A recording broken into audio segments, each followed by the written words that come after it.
So hello everyone, so welcome back to our channel Speaking with HS. So guys, yesterday we studied about is, मतलब कल हम लोग किसके बारे में पढ़े थे? इसके बारे में।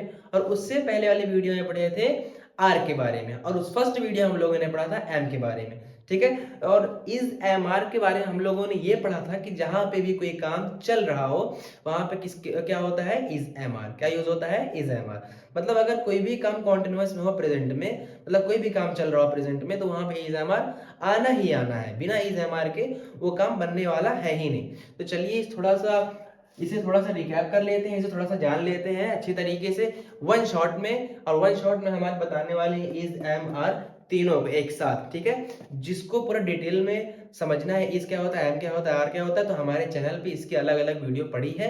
लेकिन आज इस वीडियो में भी हम बताने वाले हैं कि इज एम आर क्या होता है शॉर्ट में। लेकिन ठीक है, तो सबसे पहले हम जानेंगे किसके बारे में? एम के बारे में। किसके बारे में जानेंगे? एम के बारे में, कि एम किसके साथ आता है। और एम वहां आता है, इज वहां आता है, आर वहां आता है जहां पे कोई काम चल रहा हो। तो एम जो आता है वो आता है आई के साथ। किसके साथ आता है? आई के साथ। और आई को बोलते हैं फर्स्ट पर्सन। जैसे हमने कहा कि मैं खेल रहा हूं, तो मैं खेल रहा हूं, तो मैं की इंग्लिश हमने लिख दी आई। क्या लिख दी? आई। अब आई के साथ यहाँ पे क्या आ जाएगा? एम, क्योंकि ये काम चल रहा है। ठीक है, और जैसे हमने कहा कि मैं खेल रहा हूं, तो खेलना एक काम है। ठीक है, और काम को हम लोग डिनोट करते हैं एक्शन से। तो यहाँ पे क्या लिख दिए? एक्शन। क्या लिख दिए? एक्शन। ठीक है, तो आई एम एक्शन। लेकिन हमने एक चीज और बताई थी कि इज एम आर के साथ एक्शन में जो फॉर्म आती है वो आती है आईएनजी फॉर्म। कौन सी फॉर्म आती है? ING form. जब भी कोई काम चल रहा होता है तो वहां पे एक्शन में कौन सी फॉर्म आती है? ING form. तो इसका अगर एग्जांपल देखा जाए तो हम एग्जांपल एक देख लेते हैं जल्दी से। जैसे हमने कहा कि मैं कोई चीज खा रहा हूं। मान लो कि मैंने कहा कि मैं चाय पी रहा हूं। मैंने कहा कि मैं चाय पी रहा हूं। अच्छा ठीक है, पीने की इंग्लिश तो सॉरी, क्या नाम है, पीने की इंग्लिश होती है ड्रिंक, और खाने की इंग्लिश होती है ईट। लेकिन ये जो ईट और ड्रिंक है, ये जो ईट है और ड्रिंक है, इसको हम बहुत पहले से यूज करते चले आ रहे हैं। लेकिन ये भी क्या हो चुका है? पुराना हो चुका है। जैसे हम लोग के कपड़े पुराने होते हैं ना, उसी तरीके से वर्ड्स भी पुराने हो जाते हैं। ठीक है, तो वर्ड्स भी नए नए निकलते रहते हैं। अब जो हम वर्ड्स बताने जा रहे हैं वो थोड़ा सा अलग है इससे। जैसे आपको अगर ईट यूज करना हो, ड्रिंक यूज करना, मतलब अगर खाने के लिए यूज करना और पीने के लिए यूज करना हो, तो उसके जगह पे आप क्या यूज कर सकते हो? टेक। क्या यूज कर सकते हो? टेक। ठीक है, हर कोई ईट और ड्रिंक यूज कर रहा है आज के टाइम पे, लेकिन आप क्या यूज करोगे? टेक। तो जैसे हमने कहा कि मैं चाय पी रहा हूं, मैं चाय पी रहा हूं, तो यहाँ पीने का काम हो रहा है, मतलब ड्रिंक आ रहा। तो यहाँ पे आप ड्रिंक ना यूज करो, यहाँ पे आप यूज करो टेक। क्या यूज करो? टेक। तो हमने कहा कि मैं चाय पी रहा हूं, तो सबसे पहले मैं की इंग्लिश लिख लो, आई। काम चल रहा है तो एम आ जाएगा। ठीक है, पीने की बात हो रही है तो यहाँ पे टेक लग जाएगा, तो यहाँ पे हमने टेक भी लगा दिया। लेकिन अभी सेंटेंस पूरा नहीं हुआ है, तो सेंटेंस पूरा करने के लिए हम लोग एक्शन के साथ क्या जोड़ देंगे? आईएनजी। और यहाँ आईएनजी इसलिए आया है क्योंकि यहाँ पे एम आया है। ठीक है, तो हो जाएगा आई एम टेकिंग। जैसे कोई भी काम अगर चल रहा हो तो वहां पे एम आता ही आता है आई के साथ, और आईएनजी फॉर्म आती है साथ में। तो आई एम टेकिंग। अब कुछ भी पी रहे हो आप, जैसे मान लो आप चाय पी रहे हो, तो चाय को क्या बोलते हैं? टी। क्या बोलते हैं? टी। तो क्या हो जाएगा? I am taking tea. ठीक है, ये हो गया हमारा फर्स्ट पर्सन। ठीक, अब आते हैं थोड़ा सा हम लोग पढ़ लेते हैं सेकंड पर्सन के बारे में। ठीक है, सेकंड पर्सन क्या होता है? सेकंड पर्सन क्या होता है पहले ये जानो। सेकंड पर्सन होता है यू। क्या होता है? यू। ठीक, सेकंड पर्सन क्या होता है? यू। जैसे अगर आप सेकंड पर्सन के बारे में बात कर रहे हो तो सबसे पहले जानो सेकंड पर्सन होता क्या है? यू। और यू के साथ इन तीनों में से लगता है आर। अच्छा, आर में क्यों लगता है पहले ये जानो आप। आर यहाँ पे इसलिए लग रहा है क्योंकि आर से हमें पता चलता है कि ये काम चल रहा है। ठीक है, अब जैसे हम लोगों ने इतना लिख लिया यू आर, अभी इससे हमारा सेंटेंस कंप्लीट नहीं हुआ है। इसके साथ हमें क्या जोड़ना पड़ेगा? एक्शन। क्या जोड़ना पड़ेगा?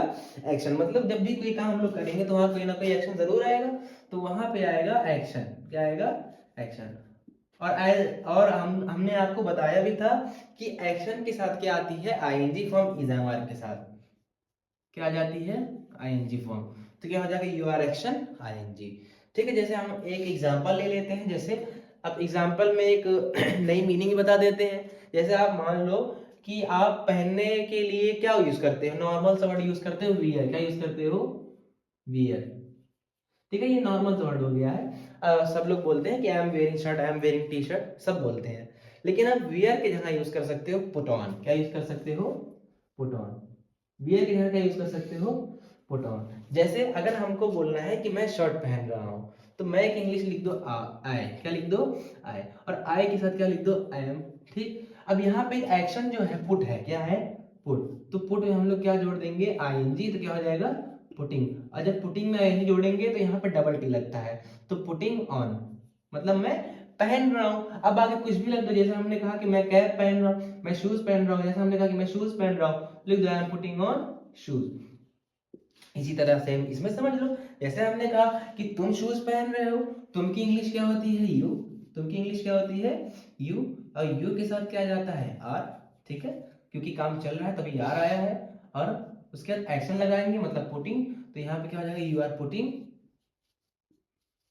ऑन। अब यहाँ पे कोई भी इस बॉक्स में कुछ भी रख दो, जैसे हमने कहा you are putting on cap, you are putting on shoes. जैसे हमने कहा कि मैं कैप पहन रहा हूँ, तो यहाँ पे कैप लिख दो, you are putting on cap. ठीक है। देखो जैसे यहाँ पे हम लोगों ने पढ़ा है सिर्फ और सिर्फ किसके बारे में? आई के बारे में और यू के बारे में, मतलब फर्स्ट पर्सन के बारे में और सेकंड पर्सन के बारे में। इसी तरीके से हम लोग सेम तरीके से पढ़ेंगे किसके बारे में? थर्ड पर्सन के बारे में। ठीक है। अब थर्ड पर्सन होता क्या है, पहले ये समझो। थर्ड पर्सन होता है ही और शी। क्या होता है? ही और शी। तो पहले ही और शी के बारे में समझो क्या होता है। जैसे हमने कहा कि अभी तक पढ़ा हम लोगों के अपने बारे में, जैसे हम कहा कि मैं जा रहा हूं तो आई एम गोइंग, तुम जा रहे हो तो यू आर गोइंग। लेकिन जैसे कहते हैं ना कि वह जा रहा है, वह खा रहा है, वह सो रहा है, वह खेल रहा है, तो वह को बोलते हैं ही और शी। अब खेल रही है तो शी हो जाएगा, खेल रहा है तो ही हो जाएगा। मतलब अगर खेल रही है तो मतलब वो फीमेल है, और फीमेल के साथ लगता है शी, और मेल के साथ लगता है ही। और देखो यहाँ पे काम चल रहा है तो हमें कुछ ना कुछ ऐड ऑन करना पड़ेगा, जिससे हम कंसीडर कर लें, पता कर लें कि ये काम चल रहा है। तो ही और शी के साथ क्या लगता है? इज। क्या लगता है? इज। तो यहाँ पे क्या लगा दिए? इज। अब यहाँ पे भी कोई ना कोई एक्शन आएगा ही आएगा, तो यहाँ पे क्या लिख दिए? एक्शन। और एक्शन में आती है आईएनजी, क्योंकि यहाँ पे क्या आया है? इज। हमने क्या बोला? इज आई, एम आई, आर आई। उसके साथ एक्शन में क्या आती है आगे? आईएनजी। ठीक। जैसे हमने कहा कि वह जा रहा है, वह जा रहा है, तो वह की इंग्लिश हम सिंपल कर लिख दिए हैं, जा रहा है तो ही लग जाएगा, तो ही। अब जा रहा है तो ही के साथ क्या लगेगा? इज, मतलब काम चल रहा है तो इज लग जाएगा। ठीक है। अब जाने की इंग्लिश आप लोग सब जानते हो, जाने की इंग्लिश क्या होती है? गो। क्या होती है? गो। ठीक। लेकिन अभी ही इज गो होता ही नहीं, ही इज गो कंप्लीट होएगा ही नहीं। इसको कंप्लीट कैसे करेंगे? इज से। किससे कंप्लीट करेंगे? इससे। अब इससे कैसे कंप्लीट होगा आप पूछोगे? इससे इसका इसलिए कंप्लीट होगा क्योंकि यहाँ पे इज आया है, तो इज के साथ क्या आ जाएगी? ING form. तो क्या हो जाएगा? He is going. क्या हो जाएगा? He is going. अगर वो होता है ऐसे कि वह जा रही है, तो बोल देते शी इज गोइंग। क्या हो जाता? She is going. ठीक है। तो तीनों एग्जांपल हम लोग देख चुके हैं। जैसे पहले में हम लोग ये देखा, हम लोगों ने ये देखा कि क्या नाम है कि मैं चाय पी रहा हूं तो बोलते आई एम टेकिंग टी। मतलब मैं चाय पी रहा हूं तो मैं की इंग्लिश होती है आई की लगा एम, और पीने की इंग्लिश होती है टेक। और टेक में क्या लगा देंगे? आईएनजी, क्योंकि यहाँ पे एम आया है, तो आई एम टेकिंग टी, मतलब मैं चाय पी रहा हूँ। ठीक। दूसरे में हम लोगों ने एग्जाम्पल देखा कि तुम कैप पहन रहे हो, तो तुम की इंग्लिश क्या लिख दिया? यू। यू के साथ लिख दिया आर, क्योंकि यहाँ काम चल रहा है, यू आर। अब पहनने की इंग्लिश होती है पुट ऑन, हमने यहाँ पे लिख दिया था। और पुट ऑन में जब आईएनजी जोड़ते हैं तो हो जाता है पुटिंग ऑन, तो you are putting on cap. और थर्ड पर्सन में हम लोगों ने पढ़ा था कि वह जा रहा है, वह जा रहा है मतलब ही लगेगा, और ही के साथ इज लगेगा क्योंकि यहाँ पे काम हो रहा है, तो वहां पे हो जाएगा ही इज। अब गो में क्या लग जाएगी? ING, he is going. लड़की है तो क्या लग जाएगा? She is going. ठीक है। आप इस बात को दिमाग में बैठा लो कि अगर इज एम आर है तो एक्शन में आईएनजी आना ही आना है। ठीक है, जब भी कॉन्टिन्यूअस की बात करोगे। और इज एम आर वहीं लगता है जहां पे काम चल रहा हो। ठीक। तो हम लोग इज एम आर इसलिए लगाते हैं कि हमें पता चल जाए कि काम कब का हो रहा है, चल रहा है, रुका है। तो ये जानते ही हो कि इज एम आर से क्या पता चलता है? ये काम चल रहा है। ठीक है। तो आज की क्लास में इतना ही पढ़ते हैं, यहीं तक रहने देते हैं। ठीक है। ये हमारी इज एम आर की क्लास कंप्लीट हो चुकी है। ठीक है। ये वन शॉट था हमारा इज एम आर का। अगर किसी को कुछ भी डाउट हो या कोई दिक्कत लगी वीडियो में तो हमें कमेंट सेक्शन में करके बताएं। ठीक है, हम आपका डाउट क्लियर करेंगे। ठीक है। तो मिलते हैं नेक्स्ट वीडियो में, बने रहिए इसी तरह वीडियो पे। So nice meeting you all.